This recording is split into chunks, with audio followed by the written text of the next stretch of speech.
I'll add one provocative statement.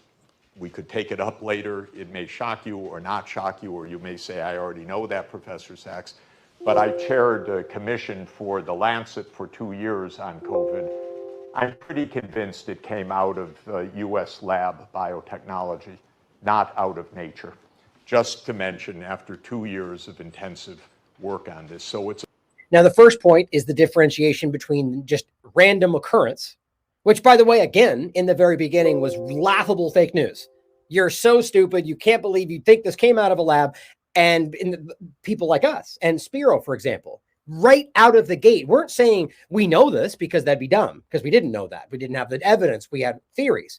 But we used the historical discussion to frame this for people and said, look at all the history of biological research and accidental release and all this different stuff. However you wanted to look at it, the point was, could this have come from a lab? And that was too early for them. They said, you're too crazy, conspiracy theory, get out of here. You guys are ridiculous, censored, blocked, suppressed. Then with no new data, just like with the mask conversation, they just on a dime said, these ones are now bad and these ones are now good. They come up and said, well, now we think it's okay to talk about. Then all of a sudden the floodgates opened and now, but only lab leak, not bioweapon, not false flag, not, any other version it could be. An accidental, oops, we made a mistake kind of thing, which in that conversation should be had about why that's happening at all. The gain of function, there's so many levels to this. It's all bad. The whole program, the whole direction, stemming all the way back to Dr. Ishii from Japan and World War II is where, just like the Nazi conversation, it all came from World War II. We scooped up all the bad things we said we were fighting and made it our own, made it their own, the government. Look this stuff up. I've been whole shows on this. Dr. Ishii was doing some horrific biological research, open living experiments on people with virus. It was crazy stuff. They just made it their own. That's the basis for our biosecurity program today, or bioexperimentation program. But there's so many different angles to take. But what he's differentiating between right there is that not from nature. But what he says is not a Chinese lab or just a biological lab. He says a U.S. biological lab, not just U.S. lab, but a U.S. biological lab. It's important, the differentiation, because what he's telling you there is that this is something in his research that came from something the U.S. government was working on. Now, then you have to ask yourself, could it have been intentional? Could it have been something to frame somebody else for, which they've done many times in the past with other versions, other types of things, other weapons? It's not crazy to ask this question. I'm not saying, just like in the beginning, right, where we weren't saying we can prove that it came from a lab. We were simply framing the discussion with evidence of the past to say, could this be possible? And turned out, at least they admit, which doesn't make it the fact, that that was something we should discuss. So here we are again, where experts are saying that that's possible, different, deviating from the Wuhan, China bad guy narrative. So why can't we ask if it was more than that? You know the answer, that we should, and we are doing that. And that's why we're going to be censored now, because we just are at the current state of the conversation, not where they're dragging in behind and trying to frame it with propaganda. They don't like when we're ahead of their story, which is always what we try to do. So let's continue.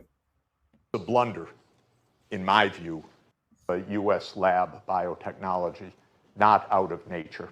Just to mention, after 2 years of intensive work on this. So it's a blunder, in my view, of biotech, not an accident of a natural spillover.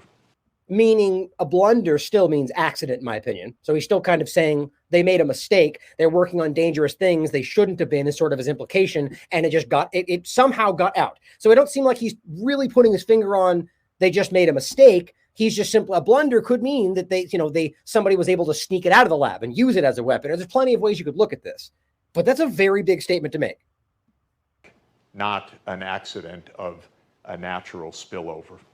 We don't know for sure, I should be absolutely clear, but there's enough evidence that it should be looked into, and it's not being investigated. Not in the United States, not anywhere. And I think for real reasons, that they don't want to look underneath the rug. Exactly. And you see, this is the main part of it. Nobody's looking into that. This is a guy who is on the team that's basically laying the groundwork, or the, trailblazing for the people that are supposed to be researching. And he's telling you, look, the research, the evidence points in this direction. So explain for me why nobody's looking into that. Now, look, I'm not trying to give credence to this to act like this is where it all comes from. It could be. This is a possibility, just like it was in the beginning. But think about what it shows you, arguing from within their narrative sort of thing. This is one of their experts who is saying from for 2 years of this, that his opinion came from a U.S. lab and somehow got out. And nobody's looking into that. Everyone's focused over at Wuhan, focused on China doing this and China doing that. Now, that's also a possibility, and we should be doing that. But the fact that nobody's looking into this is the silence is deafening.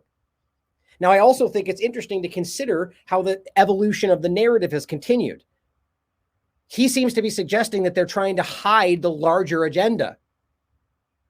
Think about what that would ultimately mean. In my opinion, that means that there's more collaboration than we're talking about. That China and the US both collectively are trying to keep some major general focus under that rug, while playing the game and saying, you did this and you did that, probably all planned. Just throwing it out there, right? I don't know that for sure. But if you look at the way this has been developing, obviously they've been working on these labs for a long time. And when Trump came out and shut down the Wuhan lab, there was like 6 or 7 other labs doing the same thing in China with the US government. So it was an illusion, guys. That shows you that there is action being taken to make it look like things are stopping when they're continuing. Just like gain of function was stopped in 2014 when it was just kicked over to China. Then all of a sudden it was stopped in 2022 when they called it EPPP research. Oops, we're just calling it something new. So no longer, they're treating you like you're 6 years old and you're not that stupid. I don't believe any of you are that stupid. This is ridiculous. So what we are staring at is the example of how he sees as an expert that there's more going on here. Now, what does that mean for the future? It to me means that they're going to continue to do these horrific experiments, which, by the way, they're doing it in front of us right now under this guise of fighting COVID and new vaccines and universal vaccines. It's the same stuff. These are bioweapon level research that they claim leads to protection. Now, you may believe that they believe that. You may believe that's the truth. People like Dr. Boyle would tell you that they've never thought that, and it's always been about weapons, looking at things like Insect Allies programs from the past, when scientists stand up and say, no, that's not for defense. That's a weapon that you're calling defense. It's the